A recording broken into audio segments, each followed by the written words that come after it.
നമസ്കാരം. നമ്മളെ ജീവിതത്തിൽ ഓരോരുത്തർക്കും അവരുടെ ടാലൻറ്റ്, അവരുടെ സ്കില്ല്, അവരുടെ ലൈക്ക് ഇതൊക്കെ നോക്കിയിട്ട് വേണം നമ്മുടെ ജോലിയിൽ ഓരോ കാര്യങ്ങൾ നമുക്ക് ചെയ്യാൻ. ഇത് 6 തരം കാര്യത്തെക്കുറിച്ചാണ് ഞാനിവിടെ ഇന്ന് ചർച്ച ചെയ്യാൻ പോകുന്നത്. നമുക്ക് ഏറ്റവും ഹൊറിബിളായിട്ടുള്ള കാര്യങ്ങളുണ്ട്. ഈ ഹൊറിബിൾ തിങ്സ് പലയാൾക്കും പലതായിരിക്കും ഹൊറിബിളായിട്ടുള്ള തിങ്. അതിൽ നമുക്ക് ചില ആൾക്കാർക്ക് വീട്ടിലെ അടുക്കളപ്പണി എടുക്കുക എന്ന് പറഞ്ഞാൽ ഭയങ്കര ഹൊറിബിളായിരിക്കും. ഇല്ലെങ്കിൽ കാറ് കഴുകുക എന്ന് പറയുന്നത് ഹൊറിബിളായിരിക്കും. അയൺ ചെയ്യുക എന്നുള്ളത് ഹൊറിബിളായിരിക്കും. ഇല്ലെങ്കിൽ വീട്ടിൽ പൂന്തോട്ടത്തിൽ പണിയെടുക്കുക എന്ന് പറയുന്നത് ഹൊറിബിളായിരിക്കും. അങ്ങനെ നമുക്ക് ഓരോരുത്തരും ഹൊറിബിളായിട്ട് തോന്നും. ചില ആൾക്ക് ഇതൊക്കെ ഇഷ്ടമുള്ള പണിയായിരിക്കും. അപ്പോൾ എന്തു ചെയ്യുക, അങ്ങനെയുള്ള കാര്യങ്ങൾ നമ്മൾ ഇടപെടുകയോ കാര്യങ്ങൾ ചെയ്യുകയോ ചെയ്യാതിരിക്കുക.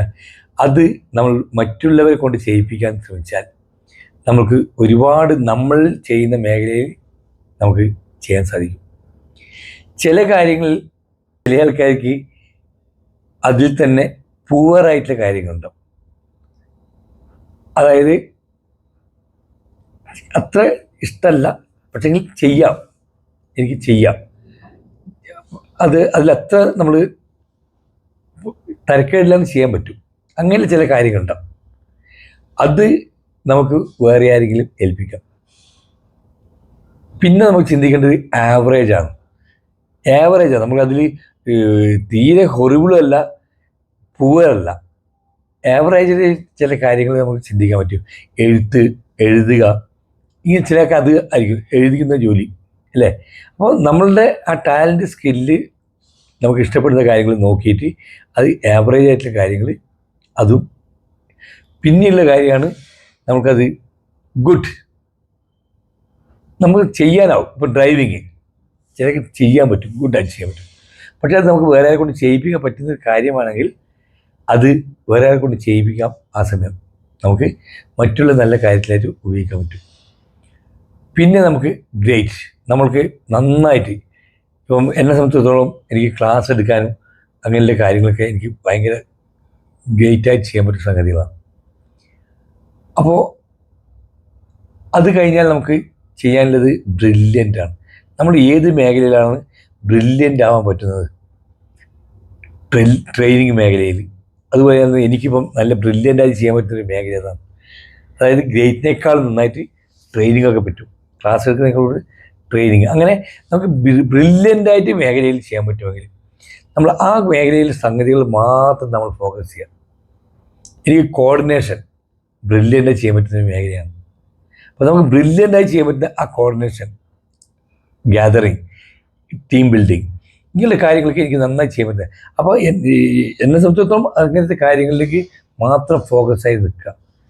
ബ്രില്യൻ്റായിട്ടുള്ള ക്രിയേറ്റീവായിട്ടുള്ള കാര്യങ്ങൾ മാത്രം ചെയ്തുകൊണ്ട് നിൽക്കുക.